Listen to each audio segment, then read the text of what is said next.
Eugénie Grandet est un grand classique. Voici l'une des premières nouvelles parmi les plus connues et populaires, dans la collection de la Comédie humaine de Balzac.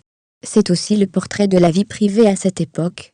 Qui mariera Eugénie Grandet? C'est la question que se posent les habitants de Saumur, là où vit Eugénie.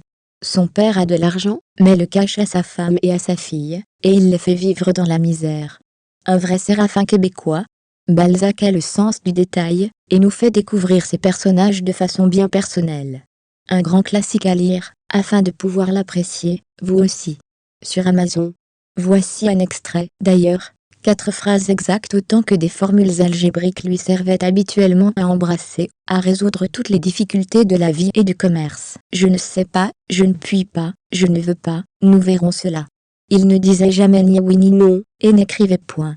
Lui parlait-on, il écoutait froidement, se tenait le menton dans la main droite en appuyant son coude droit sur le revers de la main gauche, et se formait en toute affaire des opinions desquelles il ne revenait point.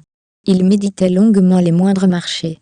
Quand, après une savante conversation, son adversaire lui avait livré le secret de ses prétentions en croyant le tenir, il lui répondait « Je ne puis rien conclure sans avoir consulté ma femme ».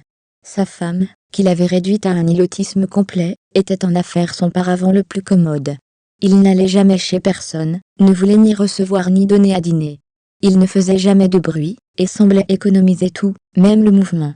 Il ne dérangeait rien chez les autres par un respect constant de la propriété.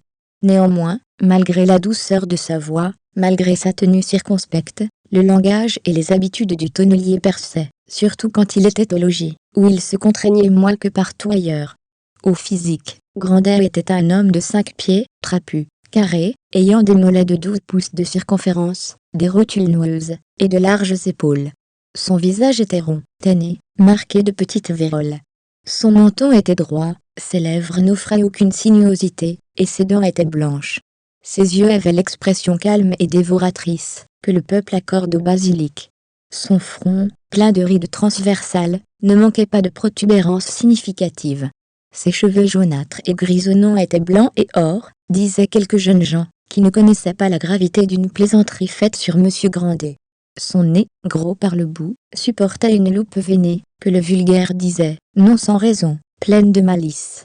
Cette figure annonçait une finesse dangereuse, une probité sans chaleur, l'égoïsme d'un homme habitué à concentrer ses sentiments dans la jouissance de l'avarice, et sur le seul être, qui lui fût réellement de quelque chose, sa fille Eugénie, sa seule héritière.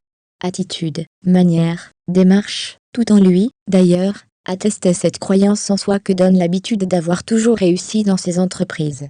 Aussi, quoique de mœurs faciles et molles en apparence, Monsieur Grandet avait-il un caractère de bronze. Sur Amazon. Visitez-nous aussi sur ecololuca.com.